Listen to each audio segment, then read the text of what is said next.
Wait a minute. Something's missing. Something is not right. I'll be right back.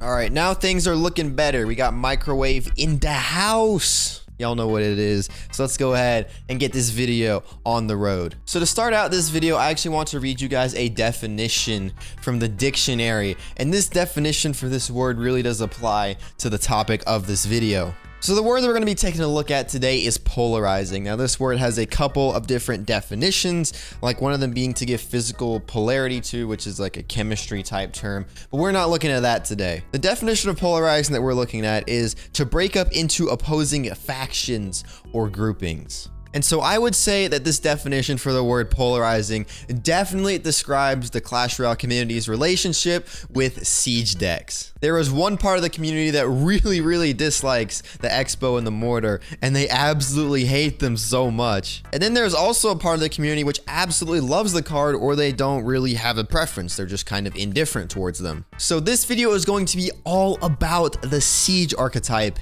in Clash Royale. So I think it's safe to say that siege has been one of, if not the most polarizing archetypes in the entire game, really for the better of the last 2 years, even probably before that, even going back to like 2017. Dang, bro, that's honestly kind of crazy.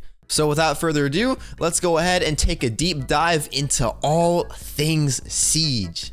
Let's go ahead and get right into it.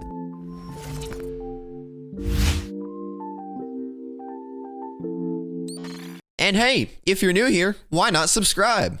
By subscribing, you get to watch a high school student sit on the couch and talk about mobile games. You really can't get any better than this, for sure. So first of all, we're going to start up with some background and what makes up the siege archetype in Clash Royale. It's actually fairly simple. All siege decks in Clash Royale are built around one of two cards, the Xbow or the Mortar. The rest of the cards in siege decks are usually some type of cycle card like skeletons or an ice spirit, some type of mini tank like an ice golem or a knight, and even sometimes a Valkyrie in very weird cases. And then of course, something to deal with air troops. Usually that's either archers, a Tesla, or an ice wizard, or all three if you're gonna be really cringe. No, I'm just kidding.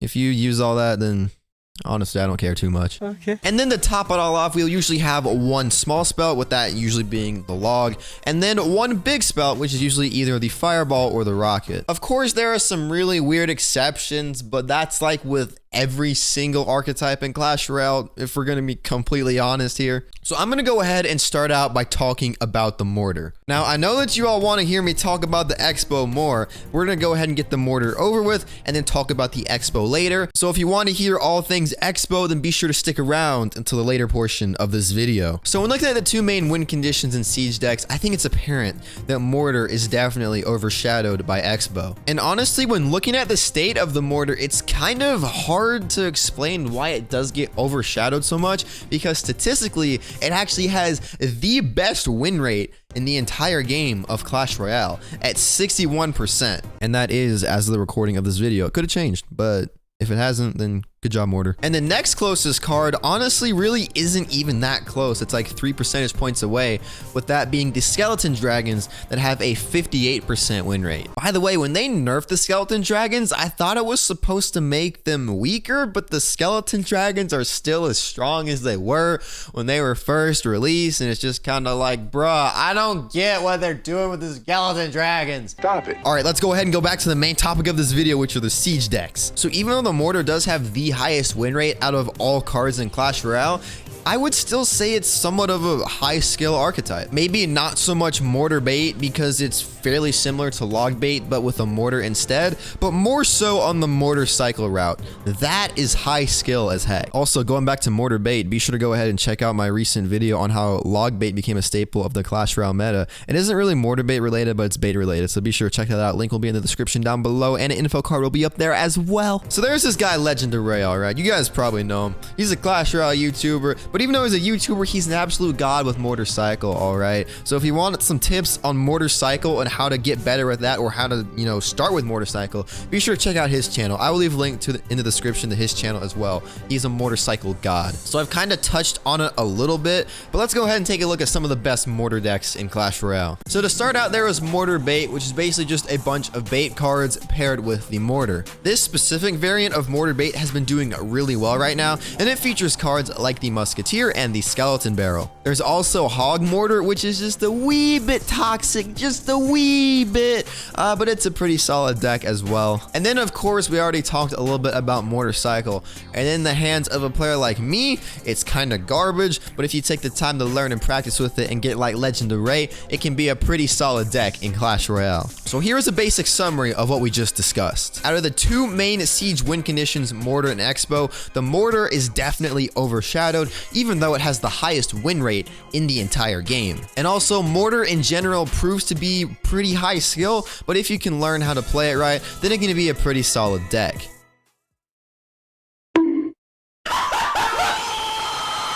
And now, what you've been waiting for, it is time to talk about this building. Coming in at 6 elixir, with a crap ton of health, with a crazy amount of DPS, one of the most hated cards in all of Clash Royale.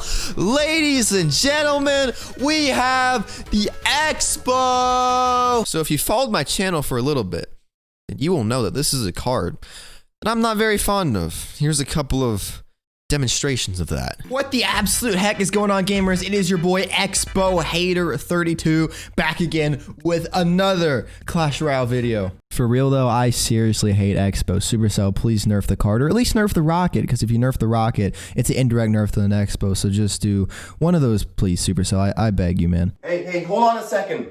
What do you think you're doing over there? Oh, hey, I'm just sitting here. I'm about to play some Clash Royale. You know, the end of the season's approaching. I thought I would go ahead and get some trophies, you know. I heard you talking about you were going to play Icebow. You better not be doing that. Well, you see, I was about to play Icebow. Please don't hurt me for it. I'm just such a bad player. I don't know how to play anything else, man. Please don't hurt me. Whoa. Calm down, man. I'm not going to hurt you. I'm not going to hurt you because you're playing Icebow, man. I am just severely disappointed in you. Very disappointed. But even though that is the case for the purposes of this video, I'll be putting all bias aside, because me putting bias in a video doesn't really make for a good video. So in terms of where I want to go with this discussion about the Xbow, I mainly just want to talk about how Xbow became one of the most controversial cards in Clash Royale and why it's talked about so much in the community. Reason number 1. Defensive gameplay. Clash Royale is a game where the matches are supposed to be fast-paced, aggressive, fun, and engaging, but with most Xbow decks, it takes away all of that. Xbow gameplay for the majority of the match is normally going to be very defensive oriented, and it can drag out matches all the way to the end of sudden death overtime. And a little side note, but Supercell themselves have said multiple times that they don't like encouraging defensive gameplay in Clash Royale, but yet they still let the Xbow be a card that encourages defensive gameplay. I don't get it, man. Like, they literally haven't balanced the card in over a year. And the last time they did balance the Xbow, I believe it was March or April of 2019. And with that balance change, they actually ended up buffing the Xbow. They gave it a 4% HP buff, which overall made the card stronger. So, I don't know, Supercell. What are you doing there, man? It's pretty hypocritical. Reason number 2. I don't really have a short, catchy name for this reason, but let me explain. The Xbow has been quite an impressive card in Clash Royale for quite some time now, but the stats don't show it at all. The Xbow, as the recording of this video, has a 4% usage rate and a 48% win rate. These stats are worse than Spear Goblins, but they're only slightly better than the Rage spell. And I think this is one of the main reasons why the Xbow sparks so much discussion. Its stats are average at best, and even some may consider below average, but when you play against the Xbow, it's pretty clear that the card is pretty dang good. If you play Xbow or if you've played against Xbow, then you'll know that the Xbow always proves to be a difficult card to face. There honestly really isn't any other card that is like this in Clash Royale. Maybe the only card that's somewhat like this is the Ram Rider, because I know there's a lot of people that do complain about the Ram Rider and say that it's way too strong, but the stats don't show that as well. But really, the Ram Rider isn't that strong. A Goblin Cage can fully counter it for a +1 elixir trade. The Xbow in particular is such an interesting card. It is really hard to explain. Of course, there are other reasons why people dislike the Xbow, but just for the purposes of this video, I just wanted to include these two main reasons, so that way this video doesn't end up being like a full 30-minute Xbow discussion, all right? If you guys do want my personal stance on the Xbow, I don't really like it. I find the Xbow to be pretty annoying to go up against because of its defensive-oriented gameplay, and also just looking at the state of the game, I don't feel like it's that good for the game because it is such an oppressive card, and I just feel like it's unhealthy for the game's meta. Let's take a look at some of the best Xbow decks in Clash Royale right now. We'll start out with Icebow, which is arguably the best Xbow deck in Clash Royale right now. It is one of the most unbreakable defenses in the game with 2 buildings, of course, that being the Xbow and the Tesla, and then you also have that incredible defensive combo with the Ice Wizard and the Tornado. And then of course there's everyone's favorite big spell, the Rocket, which can take out pretty much any supporting troop all the way up until a Sparky. Next up, we have 2.9 Xbow, which as of recently has kind of evolved into 3.0 Xbow because a lot of people have been replacing the Ice Golem with a Knight. This deck is actually fairly high skill,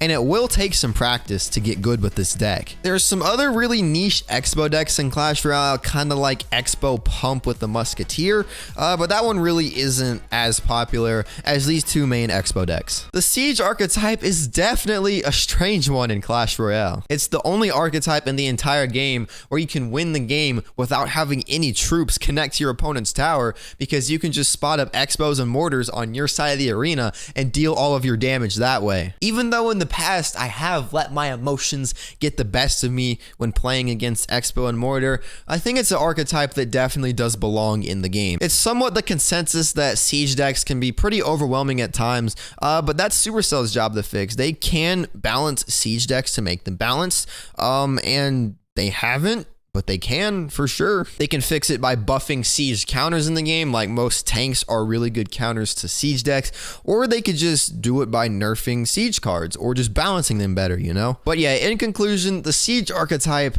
is one that is very niche in Clash Royale and very interesting, but I feel like it is one that definitely deserves to stay. So if you guys did enjoy this video, be sure to leave a like down below. I would greatly appreciate it. Also, let me know what you guys think about this setup with me sitting on a couch holding a microphone in my hand. I've never really seen anyone do videos like this, especially in the mobile gaming sphere.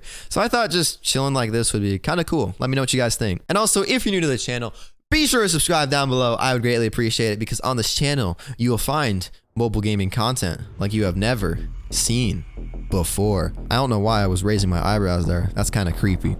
But anyway, gamers, this is Solar Fury signing off. Peace out, guys. Have a nice day.